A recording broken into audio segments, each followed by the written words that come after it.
Sebuah transformasi mengejutkan putri seorang ayah, Denmark setelah kembali dari Indonesia. Saat pertemuan kembali di bandara, sang ayah segera menahan nafasnya. Putrinya yang belajar di Indonesia dan kembali sebentar ke Denmark kini berdiri di depannya. Seharusnya ini adalah pelukan penuh sukacita. Setelah lama berpisah, namun ia yang ada di hadapan mereka sangat berbeda dari dirinya yang dulu. Denmark negara kecil di Eropa Utara yang terdiri dari semenanjung, Jutland dan banyak pulau terkenal di dunia sebagai negara kesejahteraan.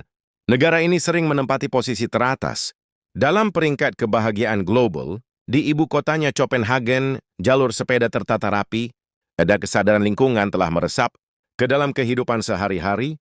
Luas wilayahnya kira-kira sebanding dengan Indonesia bagian tengah, dengan populasi sekitaran Suwesowa.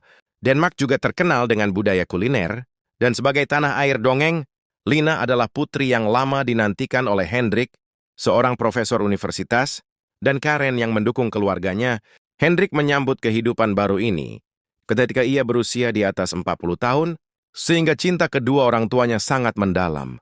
Ketika ia masih kecil, jika ia jatuh, orang tuanya akan segera berlari menghampirinya. Apapun yang ia inginkan, mereka akan berusaha keras untuk memenuhinya. Bagi mereka, Lina adalah harta yang dijaga dengan hati-hati. Namun seiring bertambahnya usia, Lina mulai menunjukkan sisi yang berbeda dari anak-anak seusianya. Ia bahkan kehilangan kendali atas emosinya karena hal-hal kecil dan kesulitan yang membangun hubungan dengan teman-temannya. Ia adalah apa yang disebut anak pemarah. Mungkin anak ini memiliki bakat artistik. Hendrik meyakinkan dirinya sendiri. Karen juga berdiskusi dengan suaminya. Jangan membandingkannya dengan anak-anak lain lagi, tetapi jauh di lubuk hati mereka, selalu ada secercah kecemasan jika ia tumbuh seperti ini. Akan akhirnya terisolasi dalam masyarakat. Sebuah kesempatan besar mengubah nasib Lina. Pertemuannya dengan seorang mahasiswi Indonesia yang datang ke Denmark untuk belajar, hari ketika Lina pertama kali bertemu Bintang, menjadi titik balik dalam hidupnya saat itu. Lina sedang berjuang dengan hubungan pertemanannya di sekolah. Ia akan meledak di kelas jika ada yang tidak sesuai, bahkan sampai memukul teman atau melempar barang. Lina sendiri menyesal setelahnya, tetapi ia tidak mengerti mengapa ia tidak bisa mengendalikan diri. Perasaan terisolasi semakin hari semakin kuat. Orang tuanya yang tidak tahan melihatnya memutuskan untuk mencarikan guru privat baginya. Mereka merasa Lina tidak hanya perlu meningkatkan akademisnya, tetapi juga ada seorang yang dapat menemaninya dan menenangkan perasaannya. Yang dikenalkan kepada mereka adalah mahasiswi bernama Bintang. Bintang yang beberapa tahun lebih tua dari Lina, memiliki aura yang tenang saat pertama kali berkunjung.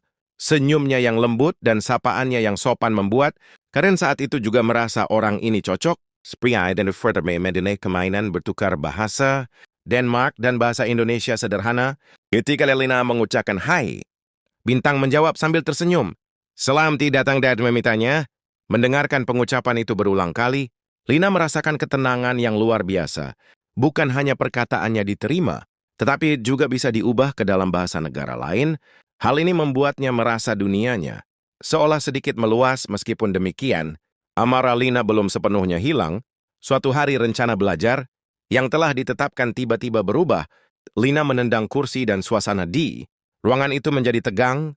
Ibunya Karen juga merasa bingung, tetapi Bintang tidak panik. Ia hanya menatap mata Lina. Enda sabar dengan suara tenang. Lina, kamu sangat kesal ya, tapi aku mengerti perasaanmu. Saat itu juga hati Lina terkejut. Sampai saat itu, orang dewasa hanya memintanya untuk bersabar. Tidak ada yang pernah mencoba memahami perasaannya. Bintang berbeda, ia tidak menampik kemarahan Lina, tetapi mengungkapkan kekesalan dan kesedihan. Di baliknya dengan kata-kata, Lina berpikir, akhirnya ada orang yang mengerti. Sejak saat itu, hubungan mereka semakin mendalam.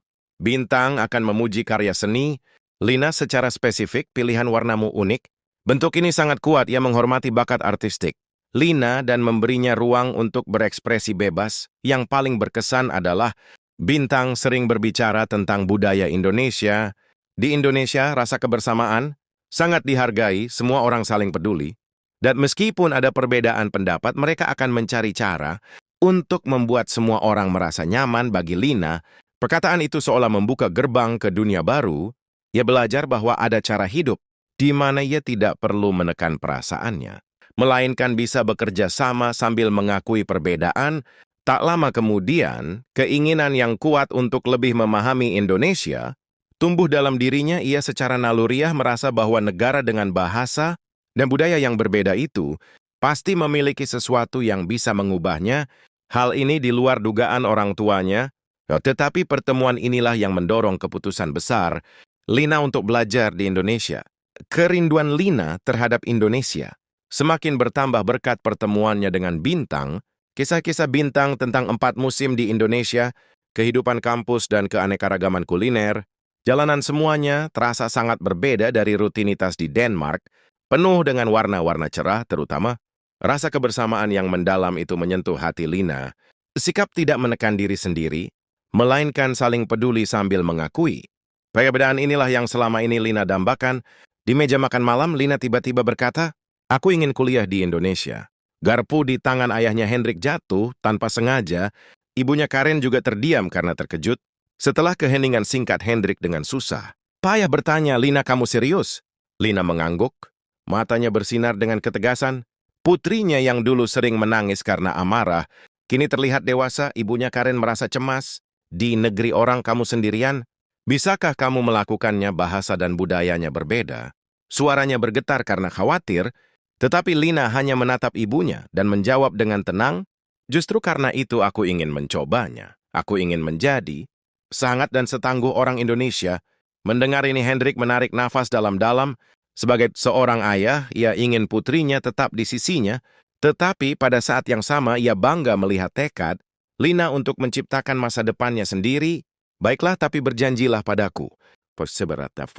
"Kamu tidak boleh menyerah. Kamu harus bertahan sampai akhir." Suaranya bercampur antara ketegasan dan kelembutan. Maka keluarga itu mulai bersiap untuk studi di luar negeri. Setiap hari Lina giat belajar bahasa Indonesia. Ia memenuhi buku catatannya dengan kosakata dan frasa, serta berulang kali berlatih percakapan dengan Bintang. Meskipun pengucapannya sulit, seiring bertambahnya kosakata yang bisa ia gunakan untuk berkomunikasi, rasa percaya diri mulai bertumbuh dalam dirinya. Saat menonton drama serial Indonesia, ia juga merasa terinspirasi setiap saat. Lina merasa budaya Indonesia yang jauh itu sedikit demi sedikit meresap ke dalam dirinya. Akhirnya tiba hari keberangkatan di bandara. Wajah Lina yang memeluk koper tampak bercampur antara ketegangan dan harapan ibunya. Karen menahan air mata saat memeluk putrinya, dan ayahnya Hendrik menepuk punggungnya dengan canggung. "Lina, percaya pada dirimu sendiri. Kami akan selalu mendukungmu." Lina tersenyum dan mengangguk. "Terima kasih, aku pasti akan baik-baik saja. Aku pasti akan tumbuh di Indonesia." Dan kembali, saat melihat putrinya menghilang, di gerbang keberangkatan, hati kedua orang tuanya dipenuhi doa. Jalan baru yang dipilih putrinya, meskipun penuh kecemasan, juga merupakan harapan untuk masa depan. Ketika pesawat mendarat di Bandara Internasional Soekarno-Hatta, jantung Lina berdebar kencang. "Ini Indonesia," tulisan asing di papan nama. Keramaian orang yang antusias namun teratur, dan udara lembab yang memenuhi bandara, semuanya terasa baru dan memberinya kejutan yang hampir luar biasa. Namun tidak lain beberapa minggu pertama, ia menyadari bahwa kehidupan kuliah di Indonesia yang ia impikan sama sekali tidak mudah. Di kelas guru berbicara terlalu cepat, dan huruf-huruf di papan tulis hampir tidak bisa ia baca. Ia juga tidak mengerti istilah populer yang dibicarakan teman-teman sekelasnya. Rasa kesepian karena tidak bisa ikut. Dalam percakapan mulai muncul di kantin mahasiswa, ia kesulitan menggunakan sendok dan garpu, dan merasa tidak nyaman dengan tatapan sekeliling. Bahkan terkadang ia tidak bisa menelan makanan. Apakah aku benar-benar bisa bertahan? Ia bahkan pernah menangis sendirian di kamar kecil. Asramanya yang mendukung Lina saat itu adalah kehangatan teman-teman Indonesianya di kelas bahasa Indonesia ketika ia bingung karena tidak mengerti suatu peribahasa ayu. Teman sebangkunya diam-diam menyodorkan buku catatan. Kata ini dibaca B, artinya ia menjelaskan dengan lembut. Rasakah kehangatanmu di hatinya? Hal yang sama terjadi saat latihan acara olahraga sekolah. Ketika Lina berulang kali gagal dalam latihan serah terima tongkat estafet, teman-temannya berkata, "Tidak apa-apa. Mari kita latihan bersama setelah pulang sekolah." Mereka berlatih berulang kali, hingga akhirnya menemukan waktu yang tepat. Untuk pertama kalinya, Lina merasakan sukacita kebersamaan.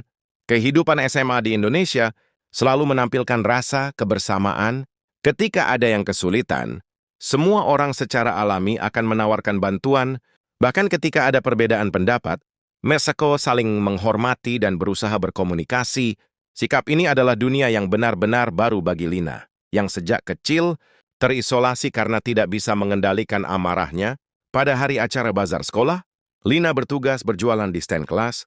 Awalnya suaranya bergetar karena gugup, tetapi dengan dukungan teman-temannya yang berseru, "Selamat datang" di sampingnya, ia secara bertahap bisa melayani dengan senyuman ketika pengunjung berkata terima kasih.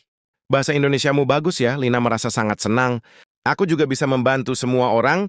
Saat ia berpikir demikian, ia merasa dirinya yang kesepian di Denmark perlahan mulai meleleh. Tentu saja tidak semuanya berjalan mulus. Kadang-kadang ia menghadapi hambatan bahasa dan merasa frustrasi karena kesalahpahaman. Tetapi setiap kali itu terjadi, teman-temannya selalu ada di sisinya. Lina bicaralah pelan-pelan saja dalam bahasa Indonesia. Dengan dorongan dan dukungan seperti itu, Lina melangkah maju, selangkah demi selangkah, dengan mengatasi berbagai tantangan di Indonesia. Perubahan pasti terjadi dalam diri Lina. Dari dirinya yang dulu tidak bisa mengendalikan amarah, ia bertransformasi menjadi dirinya yang sekarang, yang bisa hidup harmonis dengan teman-temannya. Inilah satu di mana rasa kekeluargaan Indonesia mulai berakar di hatinya. Lina yang secara bertahap terbiasa dengan kehidupan Indonesia, mengalami pengalaman yang tak terlupakan. Pertemuannya dengan masakan Indonesia, suatu hari Lina diundang oleh Ayu ke rumahnya dan bergabung dalam makan malam keluarga mereka. Di meja terhampar hidangan seperti ayam betutu, nasi goreng dan semangkuk besar soto ayam. Aroma masakan yang belum pernah ia temui di Denmark memenuhi ruangan. Yang pertama ia coba adalah ayam betutu. Rasa pedas dan gurih yang kaya dengan tekstur yang lembut namun padat membuat Lina terkejut. Olahan telur di Denmark sebagian besar adalah omelet atau telur rebus, sehingga kombinasi rasa gurih yang mengundang nasi ini adalah sebuah kejutan baginya. Kemudian aroma soto ayam yang kaya tercium, dan saat ia mencicipinya, kehangatan yang lembut menyebar ke seluruh tubuhnya. Lina merasakan keakraban yang aneh pada rasa ini. Meskipun ia belum pernah meminum sup ini di negaranya, entah mengapa rasanya menenangkan. Sungguh pengalaman yang ajaib di Denmark.